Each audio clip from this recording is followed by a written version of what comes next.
চট্টগ্রাম বিমানবন্দরে প্রায় 4 KG cocaine সহ এক বিদেশি নাগরিককে আটক করা হয়েছে। দুপুরে লাগেজ তল্লাশিতে এসব কোকেন পাওয়া যায়। আটক অস্ট্রেলিয়ার শান্তি নামে এই নারীর বাড়ি বাহামাস। তিনি গত 13 জুলাই ব্রাজিল থেকে দুবাই হয়ে চট্টগ্রামে আসেন, তবে সেদিন লাগেজ না আসায় আজ সেটি নিতে যান তিনি। এরপর তার লাগেজ তল্লাশি করে এসব কোকেন পাওয়া যায়। তাকে জিজ্ঞাসাবাদ করা হচ্ছে। এপিবিএন ও বিমানবন্দর কর্তৃপক্ষ বলছে, এই নারী আন্তর্জাতিক পাচারকারী চক্রের সদস্য কিনা খতিয়ে দেখা হচ্ছে।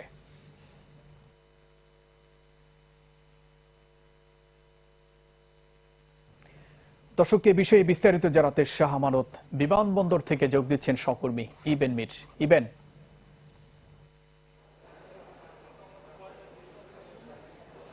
মঞ্জুর, এই মুহূর্তে কিন্তু সে নারীকে ভেতরে রাখা হয়েছে এবং কোকেন সহ ভেতরে সে নারীকে যারা আইন শৃঙ্খলা বাহিনী এবং বিমানবন্দর কর্তৃপক্ষ এপিবিএন তারা সবাই কিন্তু আসলে জিজ্ঞাসাবাদ করছেন এবং বিশেষ করে তিনি কিন্তু আসলে এই যে কোকেন, সেই কোকেনের তিনি বাহক, কিন্তু এটি আসলে তিনি বহন করে নিয়ে এসেছেন এবং কিন্তু এটি আসলে কার কাছে যাবে, এই কোকেন দিন শেষে উনি কার হাতে তুলে দিতেন, সেই বিষয়টি কিন্তু আসলে এখন পর্যন্ত আসেনি এবং সেই বিষয়টি না আসার কারণে কিন্তু এখানে বিমানবন্দর কর্তৃপক্ষ এবং এপিবিএন গোয়েন্দারা তারা এর থেকে বেশি কিছু আসলে ইনফরমেশন আর দিচ্ছেন না, যেহেতু তাকে জিজ্ঞাসাবাদে এই কোকেন আসলে দিন শেষে কার হাতে যাওয়ার কথা এবং তার পেছনে কোন চক্র জড়িত, সেই জড়িত চক্রটিকে ধরার জন্য মূলত এখন তারা জিজ্ঞাসাবাদ করছেন এবং অভিযানে নেমেছেন, এমনটি কিন্তু আসলে আমাদেরকে জানিয়েছেন।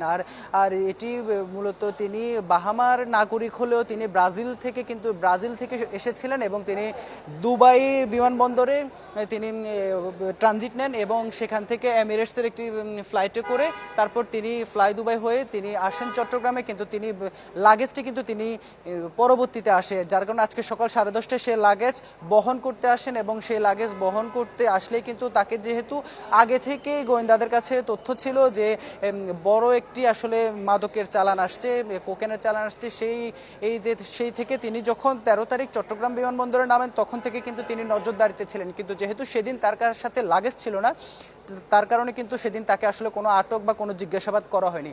আজকে সকাল 10:30টায় মূলত তিনি যখন তার লাগেজটি নিতে আসেন তখনই কিন্তু আসলে তিনি লাগেজ যখনই নেন সাথে সাথে কিন্তু তাকে আসলে আটক করা হয় এবং তার কাছে থাকা সেই লাগেজ এবং লাগেজের ভেতর থাকা একটি ইউপিএস ছিল, সেই ইউপিএস এর ভেতর থেকে এই যে 3.9 কেজি অর্থাৎ প্রায় 4 কেজির মতো এই যে কোকেন সেগুলো উদ্ধার করা হয় এবং এখন পর্যন্ত কিন্তু তাকে আসলে জিজ্ঞাসাবাদ করা হচ্ছে এবং এই মাদক তিনি কার কাছে তুলে দিবেন, সেই চক্র এবং যেখান থেকে নিয়ে এসেছেন এবং গন্তব্য কোথায় ছিল সবকিছু কিন্তু আসলে গোয়েন্দারা জানার চেষ্টা করছেন। মঞ্জুর। ইবেন, ধন্যবাদ আপনাকে। দর্শক, কোকেন সহ বিদেশি নাগরিক আটকের খবর জানাতে শাহ আমানত বিমানবন্দর থেকে যুক্ত হয়েছিলেন সহকর্মী ইবেন মিট। নগদের কাছে সব গ্রাহকই প্রিয়, তাই তো সারা দেশে ক্যাশ আউট চার্জ সবচেয়ে কম।